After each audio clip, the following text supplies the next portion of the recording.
Okay madam, అహింస meditation ఛానల్కి మీకు స్వాగతం మేడం. ముందుగా మీ పేరు, మీ ఊరు, మీరు ఎక్కడి నుంచి వచ్చారు, మీ ధ్యాన జీవితం, ధ్యాన అనుభవాల్ని అహింస మెడిటేషన్ ఛానల్ ప్రేక్షకులకు వివరించవలసిందిగా కోరుకుంటున్నాం మేడం.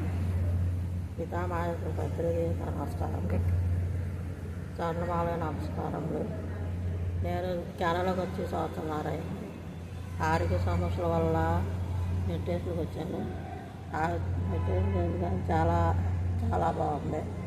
శాకాహార ర్యాలీగా వెళ్ళాం, చార్మినార్ ర్యాలీ చేసాం. ఇంకా ఎస్ఆర్ఆర్ దాన్ని పెట్టేసి వెళ్ళాము. సనత్ నగర్కి వెళ్ళారు. మెడిటేషన్ చేస్తూ ఉంటాను. యూట్యూబ్ పెట్టుకుని మెడిటేషన్ చేస్తాను. చాలా చాలా బాగుంటుంది. ఈ మెడిటేషన్ చేయడం వల్ల ఆరోగ్య సమస్యలన్నీ పరిష్కారంగా శాకాహారాలుగా మారి 2 గంటలు మెడిటేషన్ చేసిన చాలా బాగుంది. రోజుకి మీరు ఎన్ని గంటలు ధ్యానం చేస్తారు మేడం? గంటన్నర 2 గంటలు చేస్తాం. ధ్యానం చేస్తే మీకు ఎలా అనిపిస్తుంది? చాలా బాగుంటుంది. ఓకే, మీరు పౌర్ణమి ధ్యానం, ప్రతి నెలలో పౌర్ణమి అమావాస్య అని వస్తుంది కదా, పౌర్ణమి ధ్యానం చేస్తూ ఉంటారా? పౌర్ణమికి మీరు ఇంటి దగ్గర చేస్తారా లేకపోతే పిరమిడ్లో చేస్తారా మేడం? పౌర్ణమి ధ్యానం 2 గంటలు. అది ఇంట్లో కూర్చుని చేస్తారా లేకపోతే అక్కడ దగ్గరలో పిరమిడ్ ఉంటే అక్కడికి వెళ్ళి చేస్తారా? పిరమిడ్లో చేస్తారా ఇంటి దగ్గర? పిరమిడ్లో చేస్తున్నాం. పిరమిడ్లో చేస్తారు. పిరమిడ్లో 3 గంటల పైన సాయంత్రం చేస్తూ ఉంటాం. అమాస జ్ఞానం చేస్తున్నాం, పౌర్ణమి జ్ఞానం చేస్తున్నాం. మీరు శాకాహారం తీసుకుంటున్నారా? శాకాహారాలుగా ఉంటున్నాము. శాకాహార ర్యాలీలు వాటికి వెళ్తూ ఉంటారా? ర్యాలీలు జరిగితే వెళ్తూ ఉంటారా?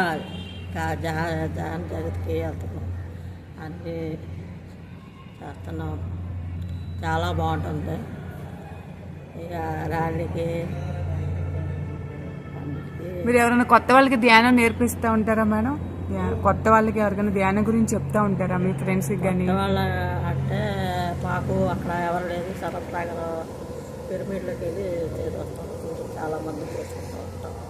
పౌర్ణానికి చాలా బాగా చేస్తారు మెడిటేషన్. మీకు ధ్యానం చేసినప్పుడు మీకు ఏమైనా ధ్యానంలో అనుభవాలు ఏమైనా వస్తాయా? అనుభవాలు ఏమైనా కొన్ని అనుభవాలు చెప్పండి. మీకు ఏమైనా అనిపించింది? అనుభవాలంటే ఏదో మనకి తెలియని అనుభవం ఏవి అనిపించదు. చాలా బాగుంటుంది. మీ కుటుంబంలో అందరూ ధ్యానం చేస్తారా మేడం? మా కుటుంబాల్లో ఇంకా రాలేదు. వాళ్ళు కూడా చేత చేపిద్దామని, శాకాహారాలుగా మారాలని నేను అనుకుంటున్నాను.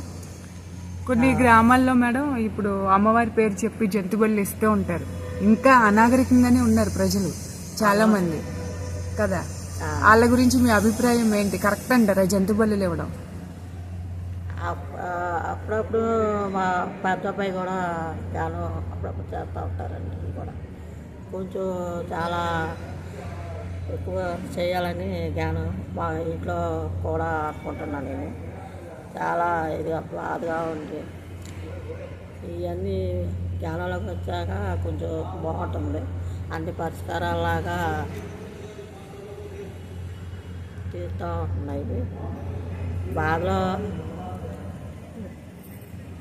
జ్ఞానంలోకి వచ్చాక కోపం, దేశం, ఒకరి మీద దేశం ఉన్నట్టు అంతకుముందు కోపం ఎక్కువ బాగా బాధపడి, ఇప్పుడు జ్ఞానం చేసినాక బాధ, కోపం అన్నీ కంట్రోల్ చేసుకోగలుగుతున్నారు. తగ్గుతుంది.